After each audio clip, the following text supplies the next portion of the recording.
NASA claims that we successfully landed man on the moon 6 times between 1969 and 1972. Here we are in 2016, and NASA constantly tells us that we can't go beyond low Earth orbit. Low Earth orbit is between 99 miles and 1,200 miles away.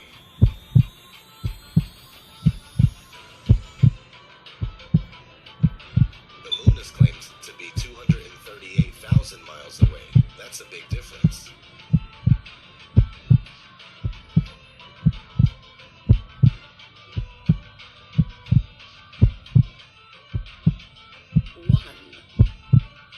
NASA's next spacecraft, already being built and tested across America, will do those things and more. It is the spacecraft that's going to take humans to explore the solar system. It's the next big step for NASA in exploration. Called the Orion PCV, this next-generation spacecraft will enable America to explore beyond low Earth orbit. 2. As we get further away from Earth, we'll pass through the Van Allen belts, an area of dangerous radiation. But Orion has protection. Shielding will be put to the test as the vehicle cuts through the waves of radiation. Sensors aboard will record radiation levels for scientists to study. We must solve these challenges before we send people through this region of space. 3. Plan that NASA has is to build a rocket called SLS, which is a heavy lift rocket.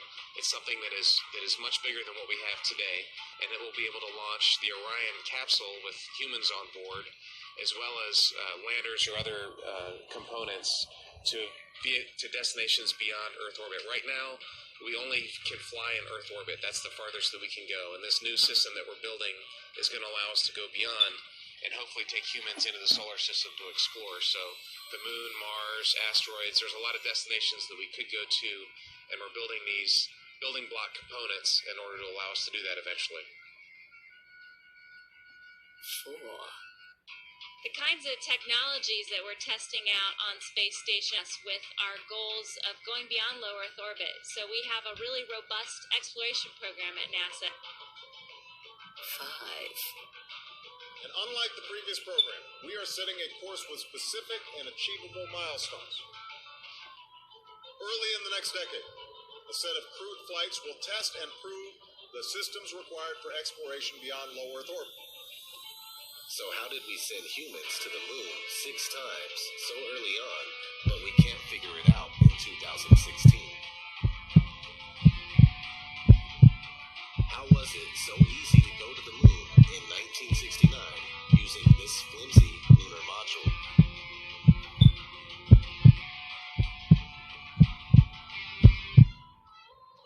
Even more interesting, who was already on the moon filming the arrival of the module?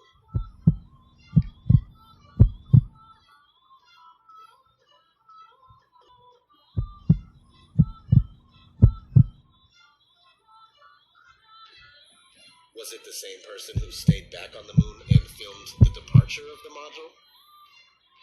4 days, push. Mission Army, that's it. I'm going to get the pro. 99, proceeded. 3, 2, 1. Ignition. Right away, Houston. Vector good. Ag 5. Just wondering. This is ODD TV. Thanks for watching. Hi, my name is Dalton Spurlock, and my question is for Kate. Why is it not possible to physically land on or explore other planets?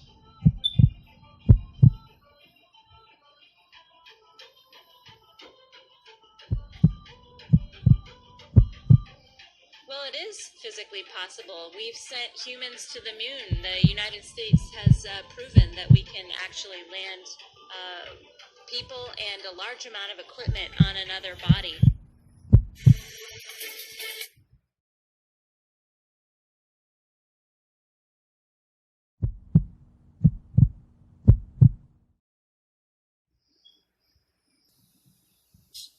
I didn't plan to make a video today, but I found something very interesting. Since I'm a big fan of NASA, I like to watch many of their videos. Today I was watching this old footage from the Challenger mission. I was thinking I need to stop spreading this flat earth bullshit because maybe NASA is legit and maybe all they're real. Watching NASA videos is a good way to make yourself believe it's all real. Unless you find stuff like I'll show you in a minute. Maybe other people found this already, I'm not sure, but I am sure that I never saw this before. So, when you look at this footage, sometimes it kind of makes you think, was it all real? Is it all real? Because many parts of it kind of look real. Like the part where you see all the people watching the rocket, like this part. It's kind of hard to fake it and it kind of looks very real. So the rocket probably was real. But then, well, just let's keep watching. It will show up in a minute. This video was uploaded by the International Astronautical Federation. And like a good reporter or a good journalist, I check my sources. This is what Wikipedia told me. It's an international space advocacy organization based in Paris and founded in 1951 as a non-government, but it's full of governmental people. But that doesn't matter. It's uploaded by them. I will link the video so you can all watch it. And maybe you can put some comments on the original video, but please be polite. It's running properly. The next scene you'll see from the cockpit is when the solid rocket boosters departed, and that was really a bright flash. This is all showing the rocket from the Earth going to space. This is the real part because it is real. But now the rocket is getting into space, so now the fakery comes in. This is the time when you watch the recent rocket launches. This is when they switch to animations. But back in the time there was no software to make animations, so they had to do something else to convince you that the rocket is in space. These days they just use cartoons. It's kind of insane that people believe cartoons. Do you wonder how they used to do it 30 or 40 years ago? Do you remember Thunderbirds? It's just a bunch of tiny models in a dark room with some special effects. But at least Thunderbirds did a decent job, because in Thunderbirds you never saw a guy in the background showing up. So this video is an astronaut explaining the mission. It's not like practice footage or anything. Watch closely. Dan sat in the pilot seat during this operation, sort of monitoring the motion of the vehicle, making sure that it was steady and that there were very few vibrations of any sort. This is a picture of the INSAT actually being deployed from the spacecraft. You can see that the deploy went very smoothly. At the moment of... Did you see it in the background? There was, man, I'm not kidding you. You can see someone in the background. There's a guy moving in the background. Here, watch it again, watch it closely. I looked up, or I tried to look up the size of this rocket. I found this picture. You can see it's massive. So if that rocket is in space and if there's a guy in the background in that footage, that means that there are like giants, but like in space, looking at NASA. That's probably why they don't dare to go back to the moon and why they hide so much stuff. Space is full of giants. Well, NASA, this video was a lot of fun to watch. There's a lot of weird things in this. About a minute, 20 seconds after deployment, you can see some of the... Here you can see how they switch on the light of the Earth. It's kind of funny, isn't it? How do you explain all this shit? But at least you can see that the Earth is a ball. At least they are not hiding the shape of the Earth. Or maybe is it a fisheye lens? Oh, the satellites start to spin for the video. Well, at least we see it's a ball, you know.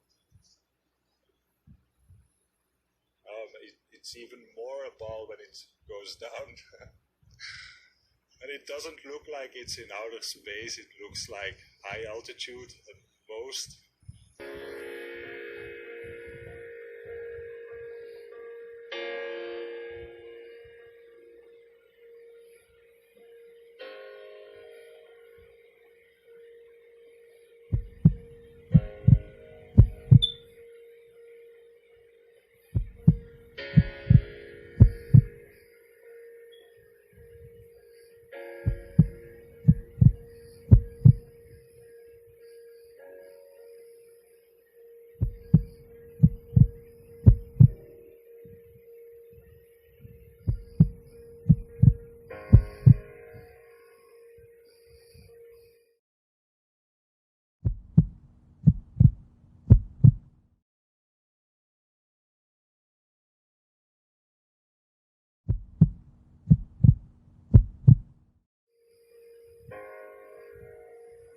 Section of that documentary. Of all the footage of Apollo period, one gem was discovered just before the completion of this documentary. An old reel received by mistake. It contains the raw or unedited footage of the crew of Apollo 11, Michael Collins, Edwin Aldrin Jr., and Neil Armstrong, staging part of their mission for nearly an hour in living color, with exceptionally clear behind-the-scenes audio of conversations discussing the techniques used to achieve a disingenuous picture depicting the Earth at a distance in order to falsely demonstrate their far journey from it. Neil Armstrong speaks. Hello, Apollo 11. Houston, Goldstone says that the TV looks great. Over.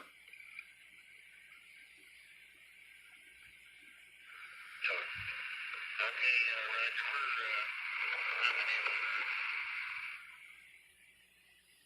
Again, the illusion they are attempting to create is the Earth at a distance to demonstrate their far journey from it and their ability to survive passing through the Van Allen radiation belts. Understand, too, that only about of this raw footage was ever broadcast to the public, and these conversations discussing their deception were believed to be private. Until now. Here they discuss that these television transmissions were in fact not broadcast live as everyone believed. They were first screened and edited for playback later. Roger, dear, we just wanted a narrative such that we can, when we get to playback, we can sort of correlate what we're saying. Thank you very much. Here they discuss the fact that they have turned out the lights from entering the spacecraft through the other windows as to not cause any reflected light to fall onto the spacecraft's wall in the foreground. Okay, very good. Well, we shut out the sun coming in some of the other windows into the spacecraft, so it's looking through the number one window, and there isn't any reflected light. Roger, Houston, Apollo 11. Calling in from about 130,000 miles out. Here, during another segment, also intended to air after review, Neil Armstrong falsely explains to the viewers how the shot is attained by putting the camera's lens to the window's glass, as it would have to be if they were the claimed distance away from the Earth. We only have one window that has a view of the Earth, and it's filled up with the TV camera.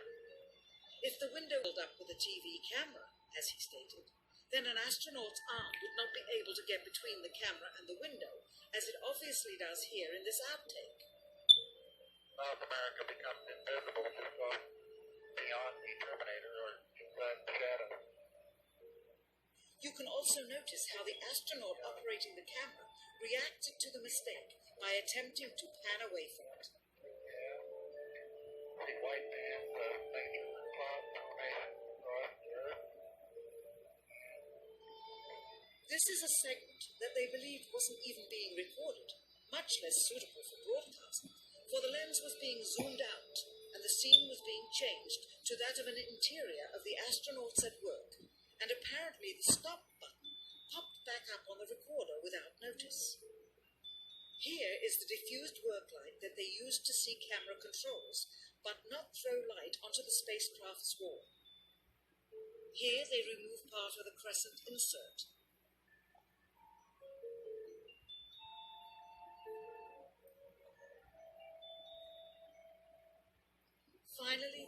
iris is opened up, and you can see the real location of the camera and the very bright and near Earth out the window.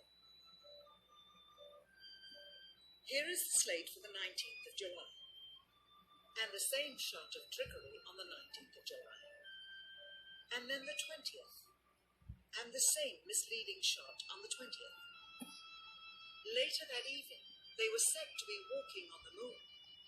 How can this be when they were in Earth orbit only 9 hours earlier, and the moon is some 3 days' journey away? Furthermore, if they genuinely went to the moon, why would they be faking any part of it? Why this trickery with the window? By faking being halfway to the moon, it becomes apparent that they did so because they could not even go halfway. The real reason behind the Apollo missions was to have an event so they could go high enough to get a picture of the entire Earth in space.